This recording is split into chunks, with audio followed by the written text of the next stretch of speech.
Shalom. Kesempatan kali ini kita akan membahas bagaimana hidup sebagai insan Pentakosta. Siapakah yang dimaksud dengan insan Pentakosta? Tentunya bukan hanya mereka yang merupakan anggota jemaat gereja Pentakosta, tetapi anak-anak Tuhan yang percaya bahwa pekerjaan Roh Kudus dalam Kisah Para Rasul belum berakhir. Insan Pentakosta adalah orang yang percaya yang mengalami baptisan Roh Kudus dan bergantung pada peranan Roh Kudus di akhir zaman ini. Ada 3 hal yang harus dilakukan insan Pentakosta dalam menanggapi peranan Roh Kudus atas gerejanya. Yang pertama, hidup dalam tuntunan Roh. Dalam Injil Yohanes, Tuhan Yesus sangat menekankan peran Roh Kudus yang sentral dan penting dalam kehidupan orang percaya. Roh Kudus diutus untuk menuntun gereja Tuhan. Orang percaya seharusnya dipimpin oleh Roh Kudus bukan sekedar menggunakan kepintaran, kehebatan, dan kebijaksanaannya sendiri. Dalam Kisah Para Rasul, terlihat jelas bagaimana Roh Kudus menuntun para rasul dalam kehidupan dan pelayanan mereka secara efektif. Contohnya, ketika Rasul Petrus berkhotbah pada hari Pentakosta oleh tuntunan Roh Kudus, ribuan orang menjadi percaya kepada Tuhan. Seorang diakan bernama Filipus dituntun Roh Kudus untuk pergi ke jalan yang sunyi dan akhirnya memenangkan seorang kepala perbendaharaan dari Ethiopia. Roh Kudus juga menuntun para rasul dalam mengambil keputusan, menuntun, mengarahkan, dan memimpin para pemimpin jemaat dalam pelayanan dan penuntasan amanat agung. Untuk dapat hidup dalam tuntunan Tuhan, sebagai insan Pentakosta kita harus memiliki kemampuan untuk mendengar suara Tuhan. Mendengar suara Tuhan bukanlah tentang kemampuan manusia, tetapi tentang kehendak Tuhan yang ingin memperdengarkan suaranya kepada orang-orang percaya sekalipun kita sedang dalam keadaan berdosa.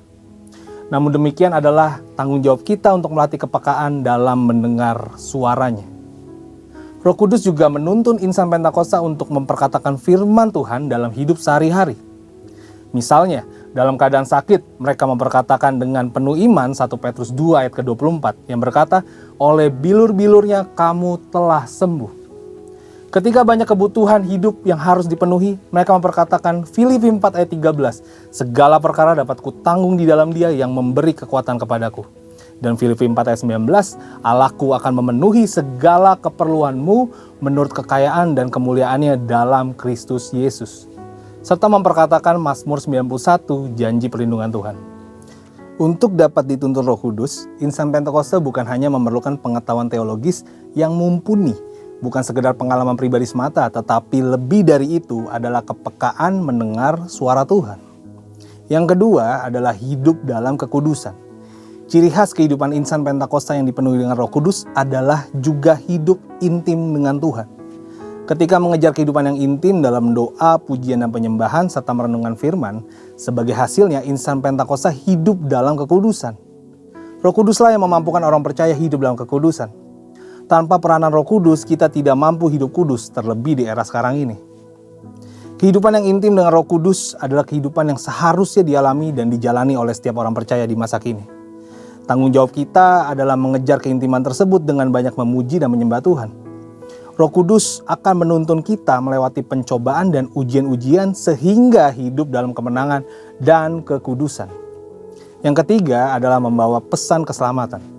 Robert Menzies dalam bukunya menyatakan bahwa sama seperti Tuhan Yesus diurapi untuk memenuhi tugas kenabiannya, demikian juga murid-murid yang dibaptis Roh Kudus telah diurapi sebagai nabi-nabi akhir zaman untuk menyatakan firman Allah. Gereja di zaman akhir telah dibaptis Roh Kudus adalah komunitas para nabi. Apakah seperti nabi perjanjian lama? Tentu tidak.